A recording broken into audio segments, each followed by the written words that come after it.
Welcome to episode 5 of the Be Fierce and Kind podcast where we talk about being a strong advocate for yourself, your community, and your business without being a jerk about it. I'm your host, Amber Sheppard, and today we have a very, very special treat.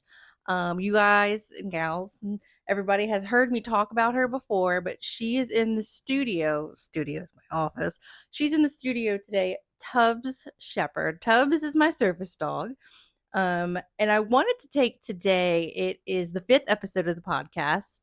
So if you've stayed with us this long, thank you. I don't know why you did, but we appreciate it. Like and subscribe.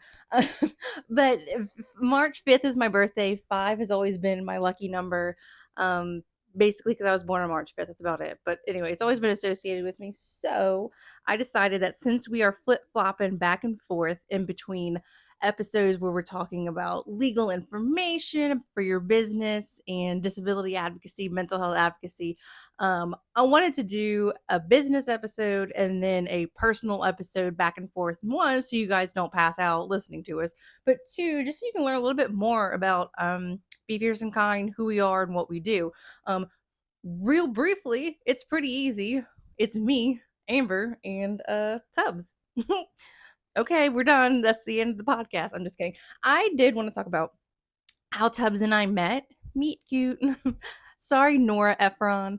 But how Tubbs and I started our journey together, because she really did change my life.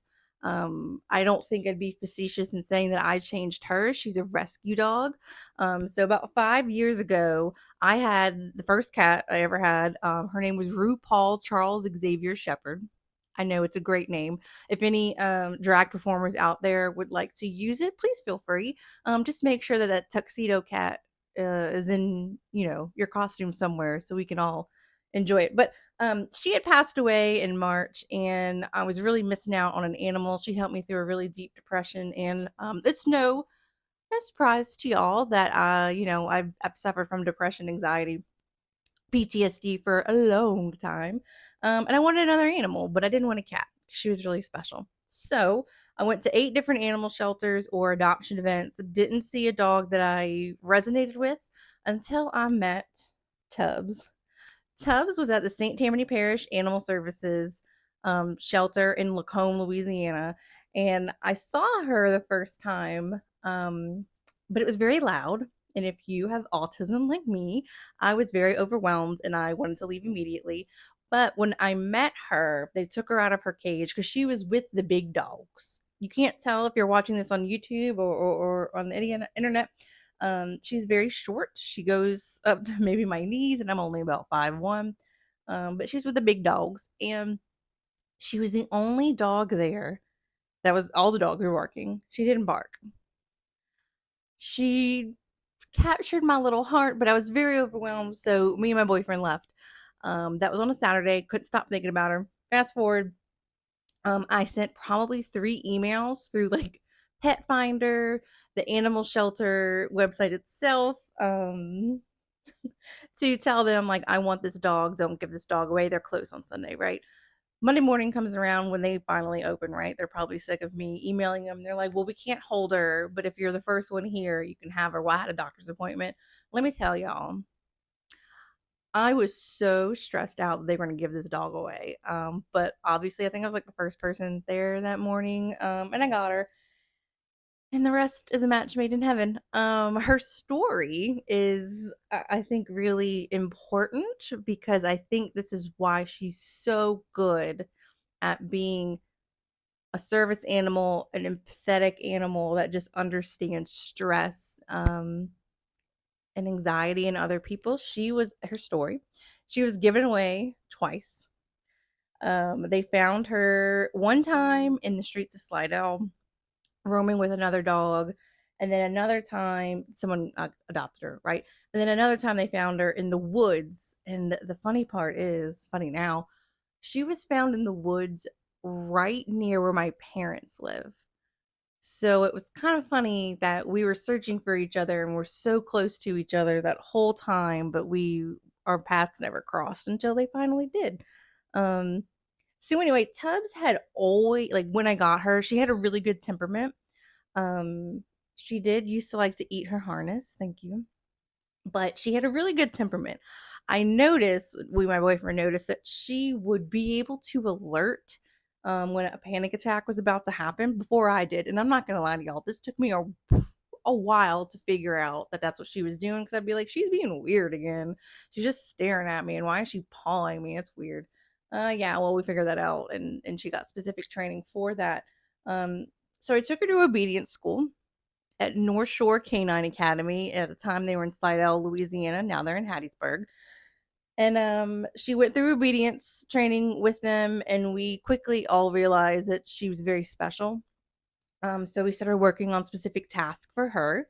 And if you're listening, if you are in America, a service dog can be trained by a third party. So you can take them to a special school, or someone else other than you can train them, or the handler or the handler's family can train them themselves.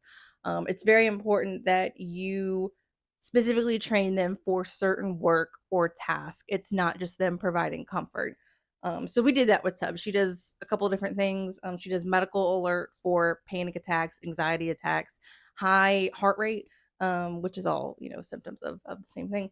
But she also has been trained in deep pressure therapy, and she does it in stages, where she'll lay on my feet. She'll sit on my feet discreetly, which I really do like, because it's not announcing to the world like she's crazy. I'm just kidding. But she does that. She will put, if I don't respond to that, or if I'm still like zipping and zinging, right? She will lay in my lap or force me to sit down on the ground, and then she will lay on me. If that's not enough, she forces me to lay on my back, and she'll lay on my chest. She also, this is a very discreet one.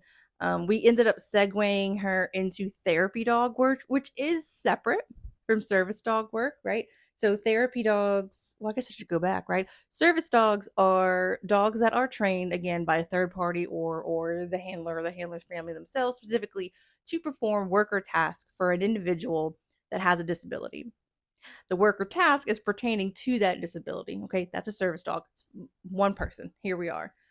A therapy animal is used typically in a commercial or civic setting.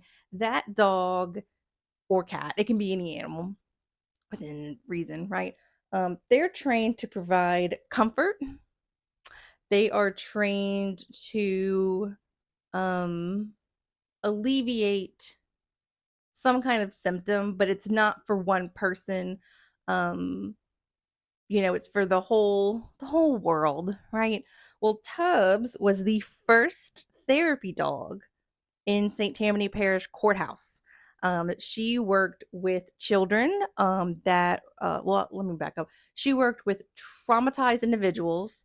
Most of them were children from abusive or neglected home areas. And then she also, this is her claim to fame, was the first therapy dog to be used in Louisiana's assisted outpatient treatment program. That's a specialty court. In that court, she's literally falling asleep while I'm doing this. In that court, she helped provide deep pressure therapy, anxiety relief for folks that were over 18 and had a mental condition. Um, she was fabulous. She still is fabulous, but when she is in her therapy dog work, she knows that she's allowed to, because she wears a different vest. With her service dog work, for me, she wears a very short, a very heavy vest. It's heavier than the other one, vest. I give her a certain word. I'm not going to tell you. I give her a certain word. She knows that she is doing service dog work for me. If and when we do therapy work, and that's only when I'm comfortable and there's a very low risk of a panic attack or anything that I need to use her for happening, she wears a longer vest, and it's much lighter, and it encompasses around more of her body, and she has a specific word. So she knows what she's doing. Now, this is not typical, okay? If you can't tell, Tubbs is what's the word, follows after her mom, and neither one of us are typical people. She is a person, she's a dog. Neither one of us kind of follows the norm. It's not typical for a service dog to also be a therapy dog. but there is no law against it. Um, don't use them interchangeably. They are very different, very distinct jobs that the dogs do. But when she's doing therapy work, she alerts, and she's been trained this way to do this. She alerts to anxiety levels in the children or in the grown-ups with giving her paw. Now it looks cute, right? People are like, "Oh, that's so cute. She wants to give me her paw." Well, she's alerting, and when she gives the paw, it allows the person to be distracted, right, from whatever's going on inside their body or outside stimulus that they can't control. And then we typically tell them to massage her foot because she likes that, which she does, but it also gives them something to do and distract. Um, she has a very soft eye gaze when she's doing that work, and it makes people's blood there's we've tested it. It makes people's blood pressure go down so they're less anxious, less stressed. And she also performs deep pressure therapy on these individuals in the courthouse program as well, or when we visit counseling centers. And I do want to point this out because it's just not something most people know. When we are operating in a therapy capacity, I am never going to approach someone and just let Tubbs go after when I say go after them, just go up to them. We always ask for consent and ask them if they want to pet her or play with her, always. And we wait for either a verbal command of yes, or if they're unable to do so, a nod or some kind of recognition. We respect boundaries all the time, but especially when we're doing that work. She's snoring right now. She does not care. She's like, "Mother, it is nighttime. We need to go home." So yeah, that's Tubbs and I's story. She has her own coloring book where she teaches children and grown-ups about therapy dogs, the differences amongst the dogs, some of the tasks that they do, where they can go. I say task, that's a service dog word, but the specialties that the therapy dogs can do. That is Court of Paw. You can get that on our website, befierceandkind.com, in the store. She has two books, Court of Paw, and then there's a special edition Valentine coloring book that we did called Valentubs. Yeah, so that's nice. But she's also been awarded Grand Marshal of a local dog parade, which was very cool. She got to ride on a fire truck.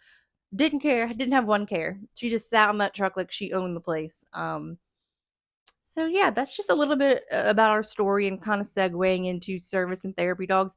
We will be talking about this a lot throughout the podcast series.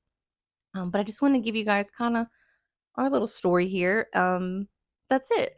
Let us know what topics you want to hear moving forward, or if this was really boring, please feel free to say this was so dumb. I never want to listen to this again. That helps our algorithm, and I really like that. Okay. But anyway, y'all have a great time. Listen to the back catalog or don't, whatever. Okay, bye.